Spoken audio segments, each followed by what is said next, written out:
sejahtera, saudari, tuan-tuan yang dihormati sekalian.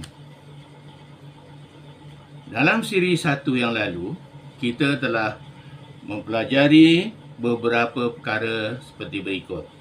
1.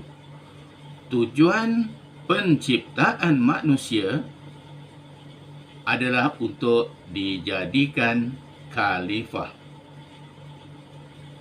Alasan Allah untuk menjadikan khalifah ialah kerana mengikut asal kejadian manusia, iaitu kita semua adalah makhluk yang banyak kekurangan. Hanya diberi beberapa darjat sahaja kelebihan. Yang ketiga, bagi mencukupkan kekurangan-kekurangan yang banyak itu tadi, manusia terpaksa bergantung harap kepada orang lain yang mempunyai kelebihan. Yang keempat, orang yang mempunyai kelebihan yang membantu orang yang kekurangan itulah yang boleh digelar khalifah. Jadi, yang kelima, khalifah itu ialah martabat bagi orang yang sikapnya suka membantu orang yang kekurangan. Jadi disimpulkan, seseorang khalifah itu ialah orang yang sikapnya suka membantu orang yang dirasakan ada kekurangan. Buat siri yang kedua ini, saya akan berkongsi idea tentang apakah makna khalifah. Baik. Dari sudut bahasa, khalifah artinya ialah pengganti. Hal ini disebut oleh ayat 62 An-Naml.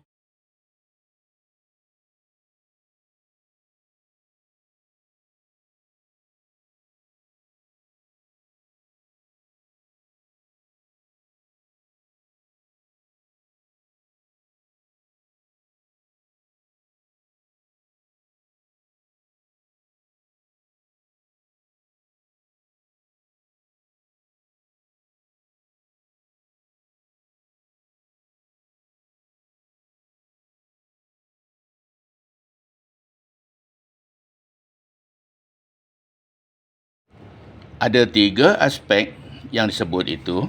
1. Siapakah yang memperkenankan doa? Yang kedua, siapakah yang menghapuskan kesusahan? 3. Menjadikan kamu pengganti, mendiami dan menguasai bumi ini.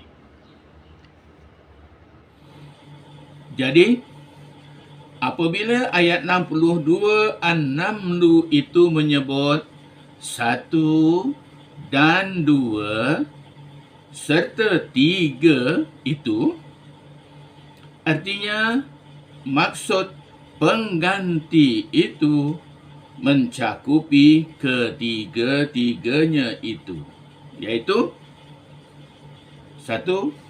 Khalifah adalah pengganti Allah, memperkenankan doa orang yang menderita. 2. Khalifah adalah pengganti Allah, menghapuskan kesusahan orang. 3. Khalifah adalah orang yang menguasai bumi. Mungkin ada antara kalian merasa sedikit janggal bila disebut pengganti Allah. Tetapi itulah hakikatnya yang disebut oleh ayat 62 An-Naml itu. Kejanggalan yang kalian rasa itu kerana kita biasa diajar supaya jika memohon hanyalah kepada Allah Subhanahu wa ta'ala sahaja. Kalau dalam kemiskinan, kesusahan atau kesulitan dan sebagainya, kita diajar mengadu kepada Allah. Kalau berhajat memohon sesuatu, kita juga diajar supaya memohon hanya kepada Allah.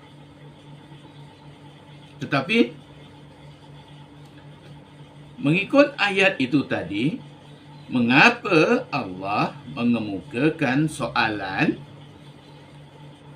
siapakah yang memperkenankan doa orang yang menderita? Dan yang kedua itu pula Allah menyebut siapakah yang menghapuskan kesusahan. Jika mengikut apa yang diajar kepada kita, kedua-dua persoalan siapakah itu, sepatutnya jawapannya ialah Allah Subhanahu wa ta'ala. Tetapi apabila Allah menyatakan serta menjadikan kamu pengganti umat-umat yang telah lalu, menunjukkan persoalan siapakah itu tadi ditujukan kepada kita. Jadi soalan itu jawapannya ialah kita. Kita yang harus menjadi pengganti Allah. Memperkenankan doa orang yang berdoa itu. Kita yang menghapuskan kesusahan orang itu. Apabila ayat itu menyebut pengganti umat-umat yang terdahulu, artinya ayat ini pernah ditujukan kepada mereka, yaitu orang-orang yang terdahulu. Oleh kerana ayat itu masih ada lagi di dalam Al-Quran, artinya ayat itu meminta kita meneruskannya menjadi penggantinya. Jadi benarlah khalifah itu artinya pengganti. Dengan demikian artinya keseluruhan ayat itu menyeru kita menjadi pengganti Allah dalam hal memperkenankan doa, melepaskan kesusahan dan menguasai bumi itu. Seperti mana yang dilakukan oleh umat-umat yang terdahulu. Sedar atau tidak, apa yang berlaku dalam kehidupan kita seharian menunjukkan kita adalah pengganti Allah dalam menyelesaikan masalah manusia. Mari kita lihat beberapa contoh dari kehidupan kita seharian. 1. Kalau ada seorang ibu yang anaknya sedang kelemasan, siapakah yang menyelamatkan? Jawapannya, kita.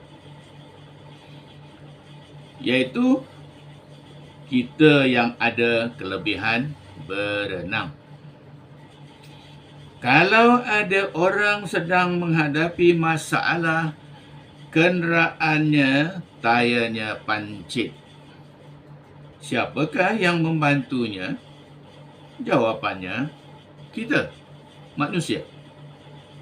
Manusia yang ada kelebihan pandai menukar tayar, roda.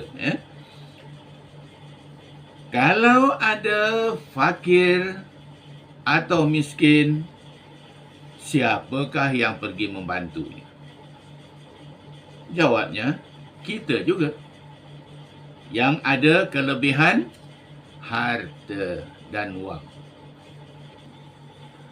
Artinya, kita yang menggantikan Allah menyelesaikan kesusahan-kesusahan orang lain itu ialah orang-orang yang mempunyai kelebihan dan kekuatan. Misalnya, orang yang menolong orang kelemasan itu adalah orang yang ada kelebihan pandai berenang dan mempunyai kekuatan jasmani. Orang yang menolong orang fakir itu tadi tentunya orang yang ada lebihan harta atau seumpamanya. Situasi kejadian dalam kehidupan seharian itu digambarkan oleh sebuah hadis yang menyebut, setiap kali seorang hamba-Ku menolong orang yang kesusahan, Aku ada di sebelahnya. Artinya, dengan bahasa yang mudah ialah, mengapa Allah tidak melakukannya sendiri? Menolong orang yang kesusahan itu. Mengapa Allah mewakilkan manusia sebagai hamba-Nya? Jadi, itulah yang digambarkan oleh hadis tersebut. Bagi menguatkan maksud pengganti Allah itu. Ada satu lagi aspek yang diperintahkan kita mengganti Allah, yaitu menguasai bumi ini. Hal ini disebut oleh ayat 62 An-Naml di penghujung ayat itu. Ayat itu menyebut, menjadikan kamu pengganti umat-umat yang terdahulu, mendiami dan menguasai bumi. Artinya, kita diminta menjadi pengganti umat-umat sebelum kita, mendiami dan menguasai bumi ini. Frasa kata menguasai bumi artinya mengurus bumi atau alam ini. Maka dapat kita katakan di sini, seseorang khalifah itu adalah pengganti Allah mengurus alam ini dan segala isinya, termasuk manusia dan haiwan. Alam ini mencakupi juga sekalian makhluk yang tidak hidup, seperti udara, air, dan tanah. Semua benda ini harus diurus juga. Mungkin akan ada orang yang bertanya, pentingkah menjaga udara, air, dan tanah itu? Jawapannya penting dan sangat penting. Alasannya, kesejahteraan hidup manusia dan haiwan adalah bergantung kepada keadaan sekitarnya. Apalah artinya kehidupan jika tidak mendapat air yang bersih? Jadi, saudara-saudari, tuan-tuan dan puan-puan, sampai di peringkat ini, perbincangan tentang khalifah boleh dirumus seperti berikut. 1. Khalifah ialah orang yang sikapnya suka berkongsi kelebihan, menunaikan doa orang yang berdoa, melepaskan kesusahan orang lain, menjaga alam ini. Kesemuanya itu terkandung di dalam maksud ayat 62 An-Naml. Jadi, dapatlah dirumus bahawa ayat 62 An-Naml itu merupakan satu bentuk rumusan tentang bagaimana cara hendak menjadi seorang khalifah. Diringkaskan, seorang khalifah harus mengurus manusia dan alam ini. Sekian. Hingga berjumpa lagi di siri 3. Assalamualaikum.